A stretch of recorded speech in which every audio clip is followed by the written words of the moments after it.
الحمد لله وكفى وسلام على عباده الذين اصطفى خصوصا على حبيبه ونبيه ورسوله سيدنا ونبينا ومولانا محمد المصطفى طب القلوب ودوائها وعافية الأبدان وشفائها ونور الأبصار وضيائها وقوة الأرواح وغذائها وعلى آلہ وأصحابہ وأحبائہ وخدامہ وشہداء محبتہ وأولیاء امتہ وابنہ الکریم سیدی شیخ عبدالقادر غوث العظم الجیلانی اجمعین، اما بعد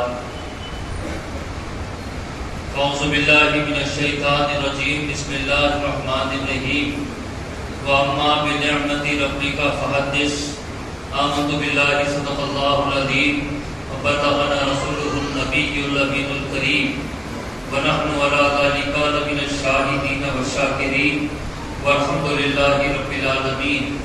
بندہ پروردگارم امت احمد نبی، دوست دارم چار یارم تابع اولاد علی، مذہب حنفیہ دارم ملت حضرت خلیل، خاک پائے غوث اعظم زیر سایہ ہر ولی۔ حضرات گرامی، ماہ سفر المظفر اپنے اختتام کو پہنچنے والا ہے اور آنے والا مہینہ ماہ ربیع الاول شریف ہے، ماہ ربیع النور شریف ہے۔ عزیزان گرامی، اللہ تعالیٰ نے بہت سی نعمتیں ہمیں عطا فرمائی ہیں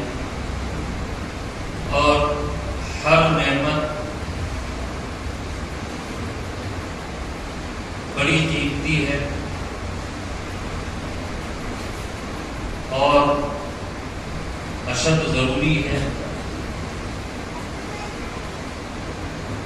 اور نعمت کی قدر جاننے والا اس کی قدر کو بہتر طور پر جانتا ہے۔ نعمتیں ملتی رہی ہیں، نعمتیں مل رہی ہیں، نعمتیں ملتی رہیں گی، بے شمار ہیں، ان گنت ہیں، لا تعداد ہیں۔ اگر ہم انہیں گننے بیٹھیں تو گن نہ سکیں، شمار کرنے لگیں تو زندگیاں ختم ہو جائیں، ان کا شمار نہ ہو۔ اگر ہم اپنے آپ کو دیکھیں، اپنے جسم میں ہم غور و فکر کریں تو ہمیں اندازہ ہوگا کہ ہم تو اللہ کی بڑی بڑی نعمتوں کا مجموعہ ہے۔ آنکھ نعمت ہے، کان نعمت ہے، ناک نعمت ہے، زبان نعمت ہے، ہاتھ اور پاؤں نعمت ہے، جسم کے اندر بھی بے شمار نعمتیں ہیں۔ اگر ایک آدھ نعمت اپنے مقصد کو بھول جائے تو پھر انسان کے لاکھوں روپے خرچ بھی ہو جائیں، اس کی جان کے لالے بھی پڑ جائیں۔ تو ایسی بے شمار نعمتوں میں ہم زندہ ہیں۔ اطراف و اکناف میں دیکھیں تو ماں باپ بڑی نعمت ہیں، بیوی بچے نعمت ہیں، رشتہ دار احباب نعمت ہیں، دوست اڑوس پڑوس نعمت ہیں۔ لیکن عزیزان گرامی، یہ نعمتیں تو ہیں، ان کی نعمت ہونے سے کسی کو انکار بالکل بھی نہیں ہے۔ لیکن ہم قرآن حکیم میں پڑھتے ہیں، دیکھتے ہیں، غور و فکر کرتے ہیں تو ہمیں اس بات کا اندازہ ہوتا ہے کہ اللہ تعالیٰ نے اتنی نعمتیں ہمیں عطا فرمائی، لیکن نعمت بتا کر احسان ان نعمتوں کا اس نے نہیں جتایا۔ اللہ تعالیٰ نے آنکھ دی، یہ نہیں کہا کہ آنکھ دے کے احسان کیا۔ ناک دیا اس نے، لیکن احسان نہیں جتایا کہ تم کو ہم نے ناک دی ہے، تم پہ بڑا احسان کیا ہے۔ زبان دی ہے، احسان نہیں جتایا۔ ہاتھ اور پاؤں دیے، دوست احباب دیے، اڑوس پڑوس دیے، یہ نہیں کہا کہ تم پر ہم نے بڑا احسان کیا۔ کھانے کے لیے کھانا دیا، پینے کے لیے پانی دیا، احسان کیا، یہ نہیں کہا اللہ تعالیٰ نے۔ لیکن جب بات ایسی نعمت کی آتی ہے جو وہ عطا بھی کر رہا ہو، احسان بھی جتا رہا ہو، تو پھر قرآن حکیم کہہ رہا ہے لقد من اللہ علی المؤمنین اذ بعث فیہم رسولا، تحقیق کہ اللہ تعالیٰ نے مسلمانوں پر، مومنوں پر بڑا احسان کیا کہ ان میں رسول کو مبعوث فرمایا۔ عزیزان گرامی، نعمتیں تو بہت ہیں اور حقیقت یہ ہے کہ ساری نعمتیں رسول اعظم کے صدقے میں ہیں، رسول اللہ صلی اللہ علیہ وسلم کے صدقے میں ہیں۔ اللہ ہی اللہ تھا، اللہ کے علاوہ کچھ نہ تھا۔ اللہ نے چاہا کہ کوئی ہو جو مجھے پہچانے، اس نے اپنے محبوب کے نور کو بنایا، اور اس کے محبوب کے نور نے سینکڑوں برس اللہ کی تسبیح بیان کی، اللہ کا ذکر کیا، اللہ کو سجدہ کیا، اللہ کی پاکی کو بیان کیا، اور جب ہزاروں برس گزر گئے تو اللہ سبحانہ و تعالیٰ نے ارادہ کیا کہ کوئی اور ہو جو مجھے جاننے والے کو جانے۔ تو عزیزان گرامی، اللہ تعالیٰ نے اپنے محبوب کی خاطر کائنات بنائے، زمین نہیں تھی تو زمین بنائی، آسمان نہیں تھا تو آسمان بنایا، آسمان کو چاند، سورج اور ستاروں سے رونق بخشی، زمین کو سمندروں سے، ندیوں سے، دریاؤں سے، جھاڑوں سے، پہاڑوں سے، پودوں سے اللہ نے زینت بخشی۔ یہ سب اپنے محبوب کی خاطر ہوا۔ اور عزیزان گرامی، خود میرے آقا صلی اللہ علیہ وآلہ وسلم فرماتے ہیں کہ میرے رب نے مجھ سے فرمایا لولاک لما خلقت الدنیا، اے میرے محبوب اگر تجھے پیدا کرنا مقصود نہ ہوتا تو میں دنیا ہی کو نہیں بناتا۔ تو عزیزان گرامی، دنیا خود نعمت ہے، دنیا نعمتوں سے بھری پڑی ہے۔ ان ساری نعمتیں ہم کو ملی ہیں، نعمتیں عدم سے وجود میں آئی ہیں، تو یہ نعمت عظمیٰ یعنی رسول پاک صلی اللہ علیہ وآلہ وسلم کے صدقے میں آئی ہیں۔ تو عزیزان گرامی، جن کے صدقے میں اللہ نے کائنات کو بنایا، جن کے صدقے میں اللہ نے انسان کو بنایا، جن کے صدقے میں اللہ نے زمین و آسمان کو بنایا، وہ محبوب 12 ربیع الاول کو لباس بشری پہن کر دنیا میں جلوہ افروز ہوتے ہیں۔ اور الحمدللہ ہم اہل سنت والجماعت اس موقع پر عید میلاد النبی مناتے ہیں۔ بعض لوگوں کو اس سے بڑی تکلیف ہوتی ہے کہ بھئی عیدیں تو دو ہی ہیں، ایک عید الفطر ہے جس میں فطرہ ملا کرتا ہے، اور ایک عید الاضحیٰ ہے جس میں جانور قربان کیے جاتے ہیں۔ یہ تیسری عید کہاں سے پیدا کر لی گئی؟ تو عزیزان گرامی، بات بڑی واضح ہے کہ عید الفطر اور عید الاضحیٰ اگر یہ عیدیں ہیں تو عید میلاد النبی کی برکت سے ہیں۔ اگر عید میلاد النبی نہیں ہوتی تو نہ عید الفطر کا کوئی تصور ہوتا، نہ عید الاضحیٰ پہچانی جاتی۔ تو عزیزان گرامی، ہماری ہر خوشی، ہماری ہر لذت، ہمارا ہر مزہ، ہمارا ہر کیف، ہماری ہر مستی حضور کے صدقے میں ہے، اور جن کے صدقے میں ہمارا سب کچھ ہے ان کی ولادت کا مہینہ ماہ ربیع الاول شریف ہے۔ تو عزیزان گرامی، ہر سال ہماری زندگیوں میں ماہ ربیع الاول شریف آتا ہے۔ تو عزیزان گرامی، ایک عاشق رسول ہونے کا، غلام رسول ہونے کا، امتی رسول ہونے کا، حق ادا کرنے کا ہمارے لیے بہترین موقع ہے کہ اللہ سبحانہ و تعالیٰ نے فرمایا وَأَمَّا بِنِعْمَتِ رَبِّكَ فَحَدِّثْ، اور اپنے رب کی نعمتوں کا خوب چرچا کرو۔ ہم اس نعمت کا چرچا کرتے ہیں جس نعمت کے صدقے میں ساری نعمتیں عدم سے وجود میں آئی ہیں۔ تو عزیزان گرامی، حضور صلی اللہ علیہ وآلہ وسلم کا ذکر ہمارے دل کا چین ہے، ہمارے دل کا سکون ہے، ہمارے دل کا قرار ہے، ہماری زندگیوں میں اضافے کا باعث ہے، اور عزیزان گرامی، ہر بلا، ہر آفت کو دور کرنے کا ذریعہ ہے۔ تو میلاد النبی کا مہینہ اب ہم پر طلوع ہونے والا ہے۔ اس مہینے میں اللہ سبحانہ و تعالیٰ کے شکر گزار رہے۔ اللہ تعالیٰ نے کسی اور قوم میں، کسی اور امت میں، یا پھر کسی اور مذہب کے ماننے والوں میں ہمیں پیدا نہیں کیا، بلکہ اپنے محبوب کی امت نے پیدا کیا۔ یہ بہت بڑا اللہ سبحانہ و تعالیٰ کا احسان ہے عزیزان گرامی۔ اور دیکھیے، حضور اللہ کے محبوب ہیں، اور اللہ نے اپنا محبوب ہمیں دیا ہے۔ کون اپنا محبوب کس کو دیتا ہے عزیزان گرامی؟ لیکن یہ اللہ تعالیٰ کا بڑا فضل ہے کہ اس نے ہمیں اپنا محبوب ایک مرتبہ نہیں بلکہ 2 مرتبہ دیا ہے. ایک 12 ربیع الاول کو دیا ہے اور دوسری مرتبہ معراج النبی کو بلا کر واپس کیا ہے. تو یہ اللہ سبحانہ و تعالیٰ کا بڑا احسان ہے کہ ماہ ربیع الاول شریف کی آمد ہے. خوشیاں منائیں، اپنے گھروں کو صاف ستھرا کریں، اپنی گلیوں کو سجائیں، اپنے گھروں کو سجائیں، اپنے آپ کو صاف ستھرا رکھیں، اپنے گھروں میں درود شریف کی محافل منعقد کریں، درود کے دستر بچھائیں. اور عزیزان گرامی، ایک بڑا المیہ ہے ہماری امت کا. بڑا افسوس ہوتا ہے اس موضوع پر بات کرتے ہوئے کہ ہمارے بچوں کی جنرل نالج پر ہم بڑے خوش ہوتے ہیں کہ ہمارے بچے کی جی بڑی اچھی ہے کہ اسے دنیا کے ممالک کتنے ہیں ہمارا بچہ جانتا ہے، ان ممالک کا صدر کون ہمارا بچہ جانتا ہے، کون سا کھیل کیا ہوتا ہے، اس کا ماہر کھلاڑی کون ہے، یہ ہمارا بچہ جانتا ہے. عزیزان گرامی، دنیا بھر کی نالج ہم اپنے بچے کو دیتے ہیں اور بڑی خوشی سے اپنے دوست احباب میں کہتے ہیں ہمارے بچے سے جو چاہو پوچھ لو، ہمارا بچہ فوراً آپ کو جواب دے گا کیونکہ ہمارے بچے کی جنرل نالج اچھی ہے.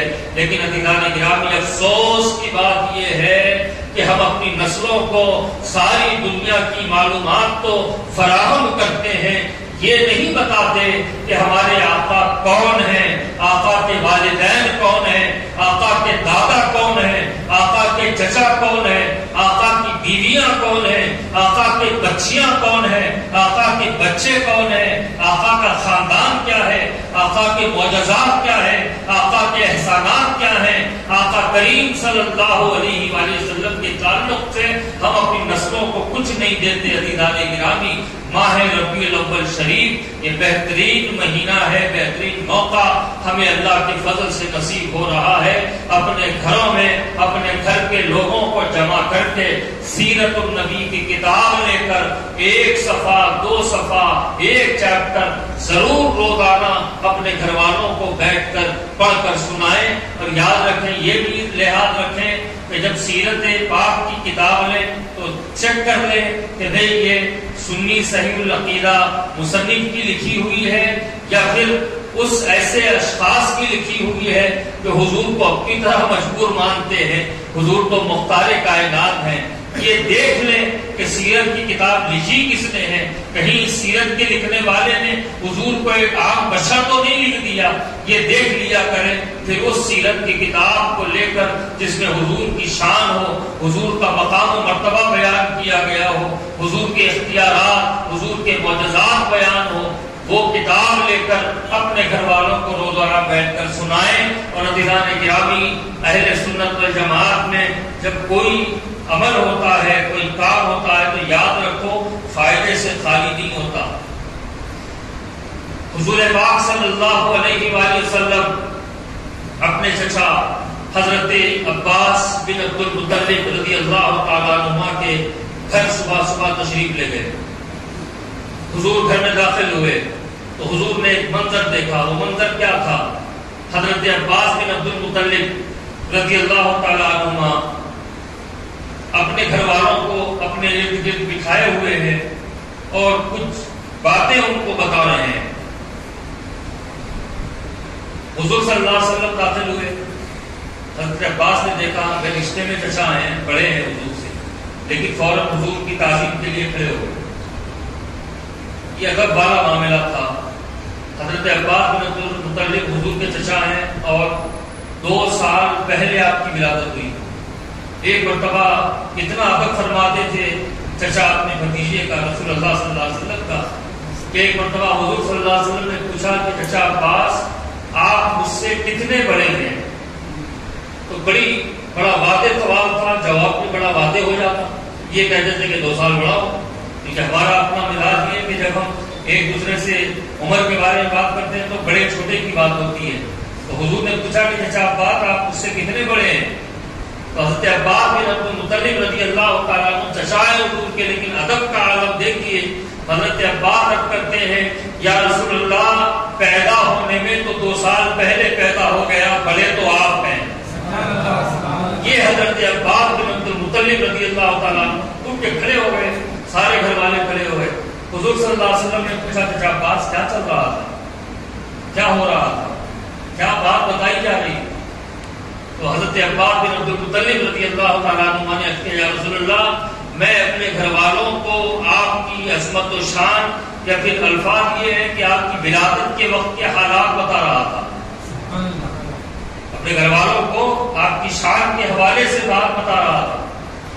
تو حضور صلی اللہ علیہ وسلم نے فرمایا چچا عباس ایسی بات ہے تو سن لے، اللہ تعالیٰ نے آپ تمام کو بخش دیا۔ تو یہ رسول پاک صلی اللہ علیہ وسلم کے ذکر کی برکتیں ہیں عزیزان گرامی، ان برکتوں سے محروم مت رہے، اپنے گھر والوں کو جمع کر کے حضرت عباس بن عبد المطلب کی سنت ادا کرے، حضور کی سیرت کے حوالے سے اپنے گھر والوں کو بتائیں، تاکہ جب ماہ ربیع الاول ہم سے رخصت ہو تو دل اتنا تو مطمئن رہے کہ جن کا میلاد ہم نے منایا ہے ان کو ہم جانتے ہیں، جن کا میلاد، جن کے میلاد پر ہم نے عید منائی ہے ان کو جانتے ہیں۔ تو عزیزان گرامی، ماہ ربیع الاول شریف کا شاعر شان استقبال کرے، اور چونکہ ہمارے برادران وطن کا بھی ایک فیسٹیول بالکل اس کے برابر میں آ رہا ہے، تو جلوس کے حوالے سے ابھی کوئی بات فائنل نہیں ہوئی ہے، لیکن عزیزان گرامی ہمیشہ میں اپنے اہل سنت کے نوجوانوں سے خاص طور پر ماہ ربیع الاول شریف کے موقع پر کچھ معروضے، کچھ گزارشات کرتا ہوں کہ ماہ ربیع الاول حضور صلی اللہ علیہ وسلم کی ولادت باسعادت کا مہینہ ہے، ادب اور احترام کے ساتھ اس کو گزاریں، درود کی محافل منعقد کریں اپنے گھروں میں، اپنے احباب کے پاس جب کوئی درود کی محفل منعقد کرے تو اس میں ضرور شرکت کریں، کیونکہ وہاں رحمتوں برکتوں کا نزول ہوتا ہے، جہاں لوگ جمع ہو کر حضور کی خدمت میں درود پیش کرتے ہیں۔ تو ایسی جگہوں پر جائیں، میلاد کی محافل ہوں گی، شرکت کریں، میلاد کے جلسے ہوں گے، شرکت کریں، حضور کے بارے میں جانیں کہ بھئی جن کا ہم کلمہ پڑھتے ہیں، جن کے ہم غلام ہیں، جن کے ہم امتی ہیں، ان کے بارے میں جاننا تو ہمارا حق ہے اور فریضہ ہے۔ حضور کے بارے میں جانیں، حضور کو سمجھیں۔ عزیزان گرامی، حضور کی وجہ سے ہماری زندگیاں سدھرے گی، خاتمہ بالخیر ہوگا، خبر کی منزل آسان ہوگی، حشر کے میدان میں عزت والوں میں ہمارا حشر ہوگا، کیونکہ ہم دنیا میں حضور کو جانتے اور ماننے والوں میں شامل تھے۔